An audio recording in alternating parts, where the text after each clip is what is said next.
चलो बच्चा स्टार्ट करते हैं एक और नया सम। ये सब में इंफॉर्मेशन क्या दे के रखा हुआ है, तो हमें एक प्रॉफिट एंड लॉस अकाउंट दिया हुआ है और आपको 2 ईयर की इंफॉर्मेशन है और हमें करना क्या है बच्चा। तो आपको बोला गया है sir comparative statement of profit and loss बनाओ। क्या बनाना है? Comparative profit and loss statement बनाना है। फर्स्ट ऑफ ऑल बच्चा यहाँ से पढ़ना शुरू करते हैं। यहाँ पे क्या है? The average profit and loss statement. First of all ये एवरेज मतलब क्या है? तो आपको बोला गया है कि इससे डिटेल रिकॉर्ड नहीं दिया गया है, आपको सिंपल नाम दिए गए और आपको कैलकुलेशन करना है। एक्सपेंस में बहुत सारे एक्सपेंस नहीं दिए, सिंपल आपको एक्सपेंस दिए गए, सेल्स दिया हुआ है, अदर इनकम दिया गया है और आपको सम का पूरा कैलकुलेशन करना है। पहला पॉइंट ये समझ में आया। आगे चलते हैं। तो यहाँ पे बोला हुआ है profit and loss ending on 31/3/2016, 31/3/2017 of S company limited are given as follow. Prepare the comparative statement of profit and loss account. तो फर्स्ट ऑफ ऑल बच्चा यहाँ ध्यान क्या रखना है, तो यहाँ पे ये बोला गया आपको 2 ईयर इन्फॉर्मेशन दे के रखी हुई है, 2017 एंड 2016। तो जो 2016 है वो प्रीवियस ईयर बोला जाएगा और 2017 है वो करंट ईयर बोला जाएगा। क्लियर? आगे चलते हैं। यहाँ पे पर्टिकुलर दिया हुआ है sales revenue, other income, expense and income tax rate दिया हुआ है। ये समझ में आया? उसके अकॉर्डिंगली हमें लिखते जाना है। फर्स्ट ऑफ ऑल आपको ये फॉर्मेट थोड़ा क्लियर होना चाहिए कि इसका फॉर्मेट कैसे बनेगा। तो आप बोलोगे सर देखो कुछ इस तरह होगा हमारा। तो यहाँ पे आपको वो ध्यान में रखना है। यहाँ पे पहला पॉइंट है, तो यहाँ पे आपको वो समझना है कि यहाँ पे पर्टिकुलर लिखा, नोट नंबर 31/3/2016, बाद में 17, इंक्रीज डिक्रीज और यहाँ पे परसेंटेज। तो फर्स्ट ऑफ ऑल बच्चा यहाँ पे जो ध्यान में रखना है वो पॉइंट इंपॉर्टेंट है, इसको हम बोल देंगे 1। ये कॉलम जो है 1, ये 2, ये 3, ये 4, ये 5 और ये जो आंसर आएगा वो 6। अब हर एक में लॉजिक आपको समझना है कि कैसे हमें करना है। फर्स्ट ऑफ ऑल हम नॉर्मल कैलकुलेशन तो कर देंगे जिसमें आपको कोई प्रॉब्लम नहीं आएगा, स्टेप बाय स्टेप करते जाते हैं, आपको फाइनल अकाउंट क्लियर होगा तो इसमें कोई डाउट आएगा। तो बच्चा फर्स्ट ऑफ ऑल लिखना स्टार्ट करते हैं यहाँ से स्टेप बाय स्टेप। तो यहाँ पे आप बोलोगे सर पहला स्टेप क्या होगा, तो यहाँ पे हमें सेल्स दिया हुआ है तो हम यहाँ पे लिखेंगे सेल्स या रेवेन्यू लिखो।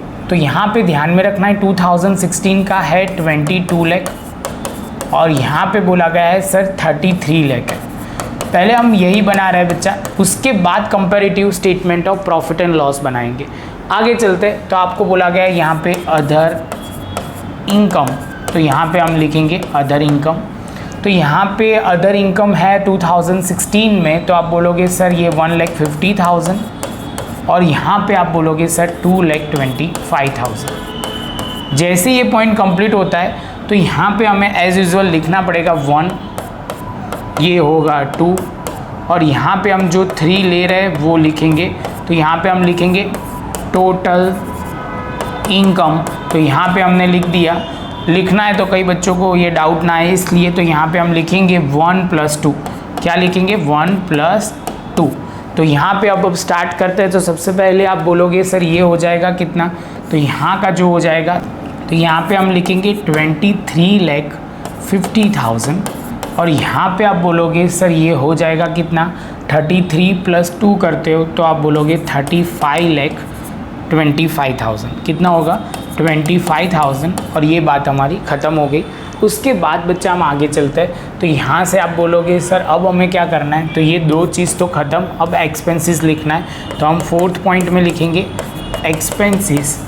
तो यहाँ पे क्या दिया हुआ है एक्सपेंसेस में, तो यहाँ पे आपको एक्सपेंसेस देखना है बच्चा 15,40,000 और यहाँ पे आप बोलोगे सर ये 23,76,000। अमाउंट में ध्यान में रखना बच्चा, ईयर में ध्यान में रखना और अमाउंट ध्यान में रखना। तो यहाँ पे आप बोलोगे सर, तो यहाँ पे क्या होगा 23,50,000 माइनस 15,40,000, तो यहाँ पे होगा 8,10,000 और यहाँ पे आप 35,25,000 माइनस 23,76,000, तो यहाँ पे 11,49,000 आ जाएगा।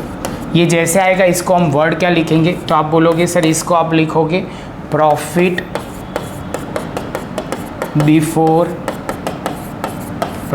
बिफोर टैक्स, ये बोला जाएगा।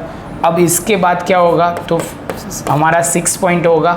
आप बोलोगे सर टैक्स, और टैक्स किस पे लगेगा, तो टैक्स लगेगा यहाँ पे आपको वो बोलना है, यहाँ पे 8,10,000 पे लगेगा, जो हमारा है 5th पॉइंट का 30%।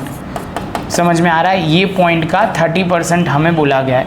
तो यहाँ पे हम सिंपली करेंगे 8,10,000 का 30%, तो आप बोलोगे सर ये 2,43,000।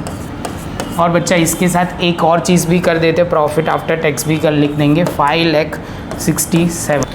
बाद में आप बोलोगे सर 11,49,000 का 30%, तो ये हो जाएगा 3,44,700। माइनस करोगे बच्चा तो 8,04,000, अब बोलोगे सर 300 आएगा। जैसे ये पॉइंट कंप्लीट होता है तो हम वर्ड लिख देंगे यहाँ पे 7th पॉइंट में profit after tax, profit after tax. तो ये इसके साथ हमारा ये पॉइंट ख़त्म हुआ बच्चा। अब यहाँ की बारी, अब आगे जाना है increase decrease and percentage increase decrease. तो यहाँ पे मैंने लिख दिया ये रुपीज़ का सिंबल, यहाँ पे परसेंटेज का सिंबल लिखा हो। चलो बच्चा, इतना होने के बाद अब क्या करना है, तो यहाँ पे इंक्रीज डिक्रीज बोला हुआ है। तो बच्चा आप इंक्रीज डिक्रीज की बात करते हैं तो यहाँ पे अब क्या है, तो आप बोलोगे सर 2017 में जो था उसमें 16 से 17 में कितना आया, मतलब इंक्रीज हुआ या डिक्रीज। तो बोला क्या जाएगा 33 लाख था, कितना 22 लाख, हो कितना गया 33 लाख। तो कितना इंक्रीज हुआ 10 लाख। कितना हुआ बच्चा, तो आप बोलोगे सर ये 10 लाख हो जाएगा कि 11 लाख, तो आप बोलोगे सर ये 11 लाख इंक्रीज हो गया। तो बच्चा यहाँ पे क्या लिखना है, इंक्रीज डिक्रीज, ये पॉइंट नंबर 5 है। तो पॉइंट नंबर 5 को हम रिप्रेजेंट कैसे करेंगे, तो आप बोलोगे सर हमें रिप्रेजेंट करना है 4-3। क्या करना है, ये 4 नंबर -3। ये आपको समझ में आना चाहिए, इसलिए आपके लिए खास बोला जाता है कि ये छोटे छोटे पॉइंट ऐसे ओरल भी हम कर सकते हैं, लेकिन जितना आप प्रॉपर करोगे वो आपके लिए इजी रहेगा। चलो, तो 33 लाख -22 तो हो जाएगा 11 लाख। तो यहाँ पे हमने लिख दिया 11 लाख। सेम वे बच्चा आप बोलोगे सर 22 लाख मतलब 2,25,000 -1,50,000 तो हो जाएगा 75,000।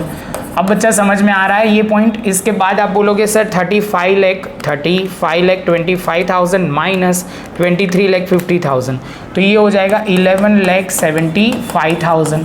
तो ये भी हो गया 23,76,000 माइनस आप बोलोगे 15,40,000 तो 8 लाख आप बोलोगे सर 36,000।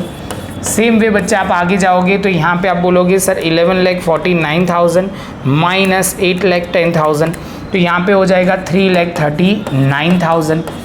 आगे चलते हैं 3,44,700 माइनस 4,23,000 तो यहाँ पे हो जाएगा 1,01,700 और लास्ट में बच्चा आप बोलोगे सर यहाँ पे हो जाएगा 8,04,300 8,04,300 माइनस 5,67,000 सॉल्व करोगे तो यहाँ पे 2,73,300 आ जाएगा।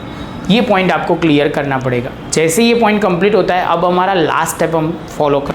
तो लास्ट कॉलम में बच्चा हमें ध्यान क्या रखना है, तो लास्ट कॉलम में आप बोलोगे सर हमें जो ध्यान में रखना है वो पॉइंट ये सिंपल एक आपको परसेंटेज यहाँ पे बोला गया है इंक्रीज डिक्रीज परसेंटेज। तो इंक्रीज एंड डिक्रीज परसेंटेज और आप इसकी फॉर्मूला समझ लो। तो यहाँ पे हम डायरेक्ट भी समझ सकते हैं कि हमारा जो कॉलम 5 था आप बोलोगे सर इंक्रीज डिक्रीज तो यहाँ पे हम लिखेंगे कॉलम नंबर 5 तो यहाँ पे हम लिखेंगे column number 5 into 100 divide by कौन सा लेना है तो कॉलम नंबर आप बोलोगे सर ये कॉलम नंबर 3। कहने का मतलब बहुत सिंपल है। यहाँ पहला एक सैंपल आपको करके दिखाता हूँ। यहाँ पे आप बोलोगे सर देखो ये कितना है 11 लाख तो यहाँ पे मैं लिखूँगा 11 लाख डिवाइड बाय आप बोलोगे सर यहाँ पे लिखो 22 लाख जो हमारा कॉलम नंबर है क्या तो 3 इंटू 100। आप बोलोगे सर ये सिंपल हम परसेंटेज निकालते हैं वही कितना इंक्रीज हुआ कंपेयर टू 2016-17 में कितना इंक्रीज हुआ तो वो हमें लिखना है। तो यहाँ पे आप बोलोगे सर 11 डिवाइड बाई 22 इंटू 100 तो 50% से इंक्रीज हो रहा है तो ये आपको ध्यान में रखना है। यहाँ परसेंटेज लिख दी है, वो आपको ध्यान में रखना है। जैसे ये पॉइंट कंप्लीट होता है तो इसके साथ हम आगे जाएंगे, तो यहाँ पे आप बोलोगे सर 75,000 डिवाइड बाय 29,000, क्योंकि परसेंटेज के टर्म में करोगे तो ये भी आ जाएगा 50। ये खाली मैं आपको समझाने के लिए, ये वाला कॉलम में ले रहा हूं, बच्चा आप आगे जाओगे तो यहाँ पे आप बोलोगे सर यहाँ पे लिखो। चलो तो आगे चलते हैं, तो यहाँ पे आप बोलोगे यहाँ पे 11,75,000 39,000 डिवाइड बाय आप बोलोगे 8,10,000। यहाँ पे भी करोगे तो यहाँ पे आप परसेंटेज 50 करोगे तो 40। बच्चा इसका कोई रिलेशन नहीं है, हम सीधे सीधे बस ये परसेंटेज, ये पहला पॉइंट भी हो जाएगा। यहाँ पे 1,01,700 36,000 डिवाइड बाय आप बोलोगे सर 15,40,000 हो जाएगा। तो यहाँ पे आप बोलोगे सर ये पॉइंट में आएगा तो कुछ ध्यान में आ जाएगा। और लास्ट में आप बोलोगे 2,73,000 2,73,300 इन 200 डिवाइड बाय 5,67,000 5,67,000 सॉल्व करोगे तो हो जाएगा 48.20। आपके साथ ये कैलकुलेशन करने से क्या होता है बच्चा, आपको ये पॉइंट क्लियर हो जाता है। कई बच्चे उसमें कंफ्यूज बहुत हो जाते हैं, तो ये पॉइंट ध्यान में रखना है। प्रॉपर नोटबुक में लिख लो बच्चा, ये रहा आपका पूरा, ऐसे देखो ना तो ये आ गया पूरा सम, तो प्रॉपर नोटबुक में लिख लो। मिलते हैं नेक्स्ट लेक्चर में नए सम।